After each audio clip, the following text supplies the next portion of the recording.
नमस्कार. जानकी खूपच चिडलेली असते. माया खूपच आवाक झालेली असते. ती मकरंदला बोलते, मकरंद तू माझ्यासोबत खेळ खेळलास. मकरंद तुला असं करायची गरज काय होती? तेव्हा मकरंद बोलतो, लाज नाही वाटत? खेळ तर तू माझ्यासोबत खेळलास. माया खरंच भाऊ म्हणून घ्यायची सुद्धा मला लाज वाटते आता. तू तर माझ्या बहीण होण्याच्या लायकीचीच नाहीयेस. तेव्हा लगेच माया बोलते, मकरंद मकरंद बस कर. हे सर्व मी तुझ्यासाठी केलं आणि तू मात्र या जानकीचा जीव वाचवण्यासाठी पुढे आलास. त्यावेळेला माया मकरंदला बोलते, मकरंद आता गप्प बस, तुझा आवाज बंद कर आणि एकच गोष्ट लक्षात ठेव, आता मात्र मी तुम्हाला सोडणारच नाही. त्यावेळेला मकरंद खूपच चिडलेला असतो. मकरंद मायाला बोलतो, माया माया शांत राहा. माया तुझं हे वागणं खूपच योग्य नाही आहे. तू उगाचच विषय भलतीकडे नेतेस. तेव्हा लगेच माया बोलते, मी विषय भलतीकडे नेते? अरे विषय तर तू भलतीकडे नेतोयस. नको त्या बाजूने उभा राहतोयस, या जानकीच्या बाजूने उभा राहायची गरजच. तेव्हा लगेच मकरंद बोलतो, मी जानकीच्या बाजूने उभा राहत नाहीये. मी तुला सांगतोय माया, मी तुझ्याच बाजूने कायम उभा असणार आहे. अगं तू माझी बहीण आहेस माया. माया प्लीज असा विचार सुद्धा करू नकोस. तेव्हा मात्र माया मोठ्याने बोलते, गप्प बस. काय आहे ना मकरंद, आजपर्यंत कायम तुझ्या पाठीशी उभं राहिले मी. पण तू मात्र जेव्हा जेव्हा मला गरज होती तेव्हा तेव्हा माझ्याकडे पाठच फिरवलीस. तेव्हा लगेच मकरंद बोलतो, सिरियसली माया, सिरियसली जरा विचार कर, तू काय बोलतेस त्या गोष्टीचा. तेव्हा लगेच माया बोलते, हो मी जे काही बोलते तेच खरं आहे. त्यावेळेला जानकी बोलते, मकरंद मकरंद अरे जाऊ दे, नको त्या गोष्टी उगाचच वाढवू नका आता, प्लीज शांत राहा. तेव्हा मकरंद बोलतो, नाही जानकी, माझी बहीण आहे ती आणि तिला मला आता समजावून सांगायचं आहे की तू या नादी लागू नकोस. कारण तू जे काही करतेस ना ते चुकीचंच करतेस. तेव्हा मात्र मोठ्यानी माया बोलते, जानकी गप्प बसा. तू नाही सांगायचंस माझ्या भावाने काय करायचं आणि काय नाही ते. माझा भाऊ मला ओरडेल सुद्धा आणि काही करेल, पण तू मात्र शांत बसायचंस. तेव्हा मात्र तिला खूपच राग आलेला असतो. ती खूप चिडलेली असते. त्यावेळेला जानकी बोलते, माया अगं मी तुलाच समजवण्याचा प्रयत्न करतेय, पण तू मात्र माझं ऐकत नाहीस. माया काय करू मी तुझं, तूच सांग ना. तेव्हा मात्र माया बोलते, काही करू नकोस आणि आता तर मला कोणाशीच काही बोलायचं नाही. जिथे माझ्या भावानीच माझ्याकडे पाठ फिरवली तिथेच संपला विषय. एक तर मकरंद जिवंत असताना सुद्धा त्याने जो काही घाव घातलाय ना माझ्या मनावर, ते मी विसरणार नाही. माझा भाऊ गेला म्हणून मी जीव तोडून रडले आणि मकरंद जिवंत असून सुद्धा मकरंद मात्र कायम विचित्र सारखाच वागला. तेव्हा लगेच मकरंद बोलतो, माया काय करू मी तुझं. अगं मला मारण्याचा प्लॅन तर तू रचलास. तुला मला मारायचं होतं माया, कारण तुला जिंकायचं होतं, जानकी समोर हरायचं नव्हतं. तेव्हा लगेच माया बोलते, हो मला या जानकी समोर कधीच हरायचं नव्हतं, पण आता मात्र तुझ्यामुळे मी हरलीये आणि या गोष्टीचा मला त्रास होतोय. काय करू मी तुझं, तुला हे सर्व करायची काय गरज होती. तेव्हा लगेच मकरंद बोलतो, तू काय बोलतेस, तुझं तुला तरी समजतंय, जरा विचार करून बोलत जा ना. माया जानकीमुळे माझा जीव वाचला. खरं सांगू का माया, ज्या जानकीवरती मी मनापासून प्रेम केलं ते माझं एकतर्फी प्रेम होतं. त्या प्रेमाला काहीही अर्थ नव्हता. पण माया तुझ्यामुळे मी तोंडावर आपटलो आणि यासाठी मी तुला कधीच माफ करणार नाही. माया आताच्या आता या सर्व गोष्टी इथल्या इथे थांबव. तेव्हा लगेच माया बोलते, काय चाललंय तुझं? अरे तू माझा विचार करतच नाही. मकरंद बोलतो, मी तुझाच विचार करतोय माया. अगं पण तुलाच समजत नाही तू कसं वागतीयस ते. माया प्लीज स्वतःला शांत कर. तेव्हा माया बोलते, हे तू बोलतोयस मकरंद, तू बोलतोयस? मकरंद अरे तू माझ्या मनाचा विचार कर. तेव्हा लगेच मकरंद बोलतो, मी तुझ्याच मनाचा विचार करतो. ऐश्वर्याला सुद्धा तू मुद्दामून अडकवलंस. खरं तर ती तुलाच साथ करत होती, पण तू तिचा सुद्धा फायदा घेतलास स्वतःच्या स्वार्थासाठी. हे सर्व करून तुला काय मिळालं मला सांगशील? हे सर्व करायची तुला गरजच काय होती? तेव्हा मात्र तिला खूपच राग आलेला असतो. त्याच वेळेला लगेच माया मोठ्याने बोलते, पुरे, आता हा विषय वाढवायची काही एक गरज नाही आणि हा विषय इथल्या इथे बंद करायचा. मला वाद घालायचा नाहीच आहे. तेव्हा मात्र तिला खूपच राग येतो. त्याच वेळेला लगेच जानकी बोलते, ऋषिकेश, आता तुम्ही मकरंदचा जीव वाचवलात. मकरंदला लपवून ठेवलं होतं, पण कितीही काही झालं तरी सुद्धा या मायाने जे काही केलंय त्यासाठी आपण तिला माफ करणार नाही आहोत. तेव्हा मकरंद जानकीच्या पाया पडतो आणि जानकीला बोलतो, जानकी प्लीज प्लीज माझ्या बहिणीला एक शेवटची संधी दे.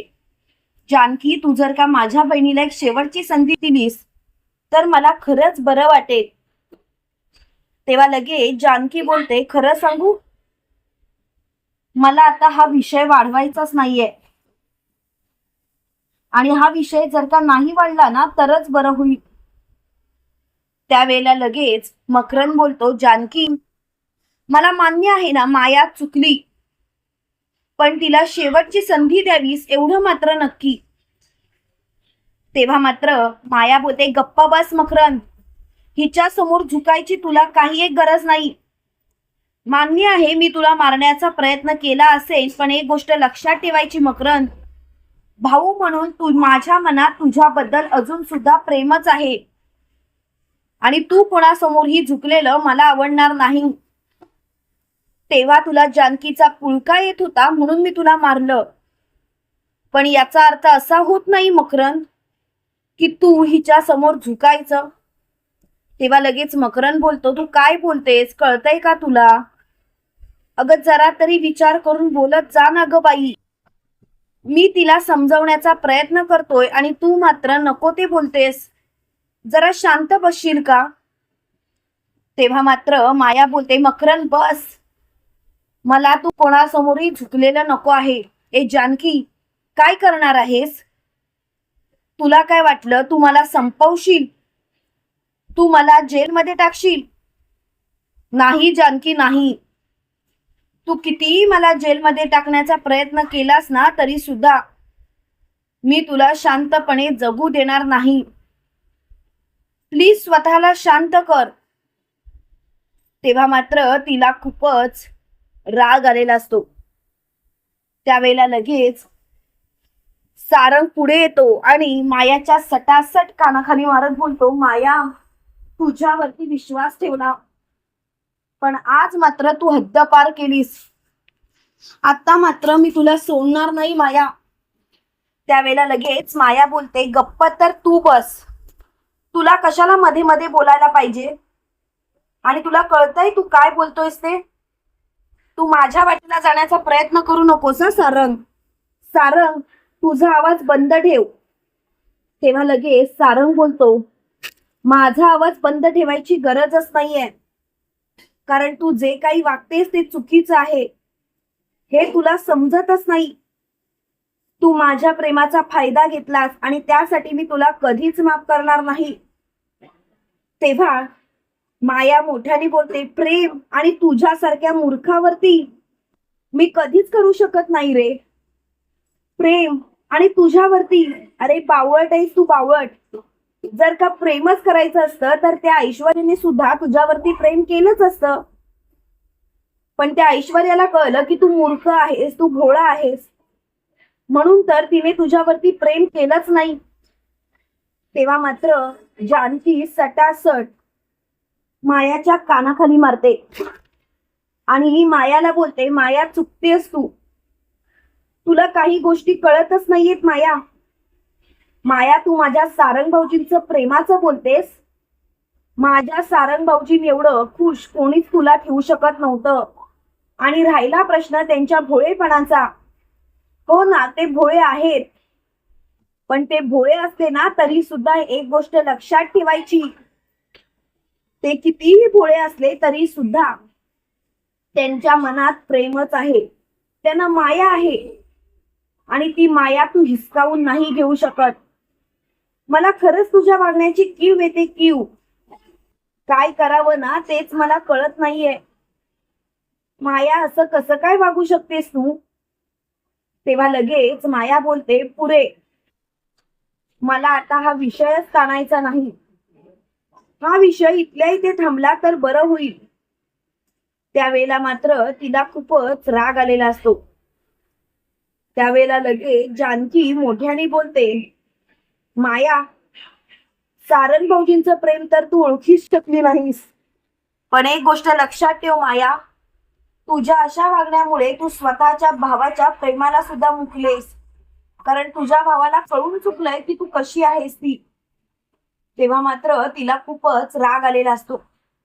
त्याच वेळेला लगेच माया मोठ्याने बोलते, आता विषयच बंद करा. त्यावेळेला ऋषिकेश बोलतो, जानकी, तुला अजून सुद्धा तिला माफ करायचं आहे?